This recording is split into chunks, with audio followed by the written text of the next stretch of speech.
On this Gaudete Sunday, which means rejoice again, we're given three commandments by St. Paul. And I'm just going to reflect on those three commandments and how we can live them out. The three commandments that he gives are, brothers and sisters, rejoice always. The second is, pray without ceasing. And the third is, in all circumstances, give thanks. So rejoice always, pray without ceasing, and in all circumstances, give thanks. How many of you are able to do all three of those all the time?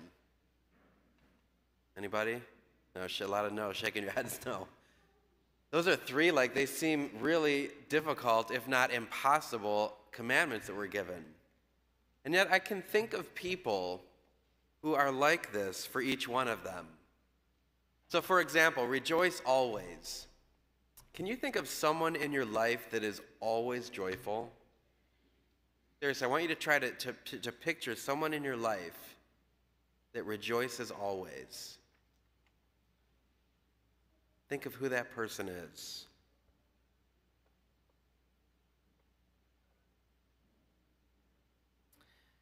So one of the people for me was at my first assignment, and she is somebody that I always saw is joyful. No matter what happened, she always had a big smile on her face. No matter how difficult things got, she continued to rejoice. And when you think about people like that, and I think of a few people in my life over my different assignments and people that I grew up with that are joyful all the time, if you get to know that person well, you discover that their life has not been easy. People that are really joyful people usually have experienced a tremendous deal of tragedy. Either someone in their life that has died early, someone in their life that is struggling with a debilitating situation. They themselves, unbeknownst to you, may struggle with depression and despair.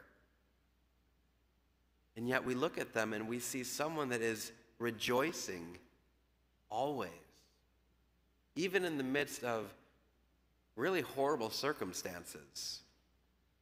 And people like that give me hope, because I realize that I can rejoice even when life is difficult. I can rejoice even when I'm going through my own difficulties or struggles. So these people that rejoice always show us something very remarkable. They show us that in order for us to rejoice, our lives don't have to be perfect and carefree. They show us that rejoicing can happen even in the midst of really difficult situations, and situations that probably no one in this world should go through. And yet, they still rejoice. And so what that reveals to me is that rejoicing is not based on the circumstances in our life. It's not based on life going our way or life being easy or us having everything that we need and want. Rejoicing seems to be a gift and a virtue and a choice that we make. That I will be joyful and I will rejoice no matter how difficult my life may be, because I know that there's people that do it and that it is possible. So remember those people in your lives that are always joyful, that rejoice always, but know that they carry great sorrow and great burden. But they choose to rejoice, and they live that gift of the Holy Spirit. So first, rejoice always. Think of somebody that does rejoice always. Realize that they have great difficulty and suffering, and yet they still rejoice. And that they are a model for us that we can ultimately rejoice amidst anything. So rejoice always. The second is pray without ceasing. That's another one in my life where I've met people that pray all the time.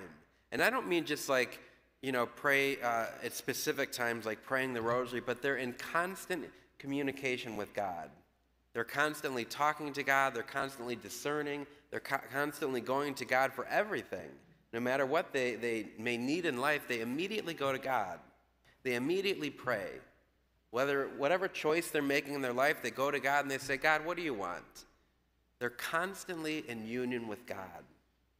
But what I also notice about these people is not only are they praying always, but they also pray very intensely during specific times. So what I mean by that is they're at Mass every Sunday. They're praying devoutly at Mass. They may make a holy hour every single day where they have some intense time of prayer. They pray the rosary every day. They're very faithful and devout. And out of that intense time of prayer, it allows them to pray throughout their day. We can't expect to pray always if we're never praying. So we have to really spend some time in prayer, in deep prayer, in order for that to flow out throughout the rest of our lives. Now, you may think it's impossible, right? How can I pray always? That's impossible. I can never do that. I got other things to focus on. Here's one thing that we always do, right? You have your cell phone with you. You are constantly connected. Now, if you've ever had to sign up for a cell phone plan and you look at coverage, you try to find the best coverage maps so you'll always be in coverage, and just in case you're not, you try to find Wi-Fi so wherever you go, the Wi-Fi will be on.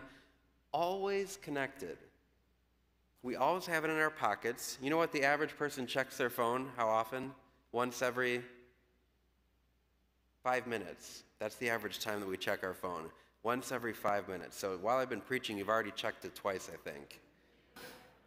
We're always connected with this, right? So we have it in our pocket all the time. We check it once every 5 minutes in case we missed somebody calling us or texting us.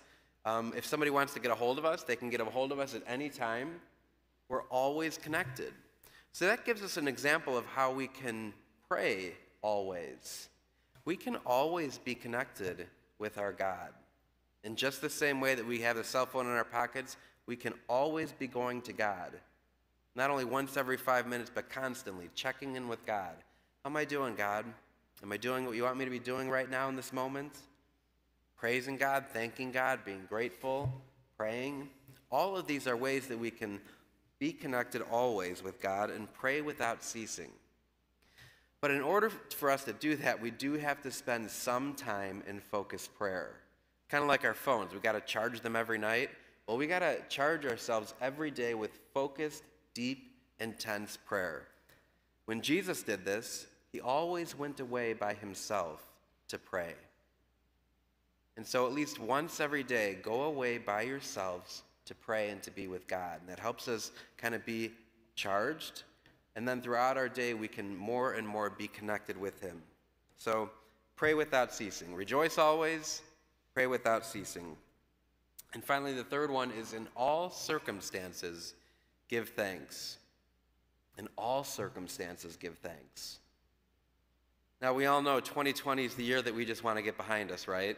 Like we're just waiting for 2021 to come so that we can get rid of the worst year of our lives, right? Put it behind us. But in all circumstances, give thanks. So that means that actually there's got to be things in 2021 that we can be thankful for.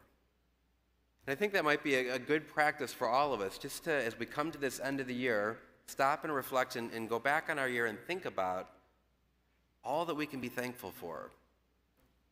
For me, this has been a year of intense struggle. It's been a lousy year in so many ways, but some wonderful things have happened in my life and in the lives of those that I've come into contact with.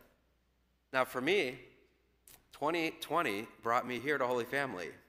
That's when I came in February, at the end of February in 2020. So I look with that with sheer gratitude for what that's done for me.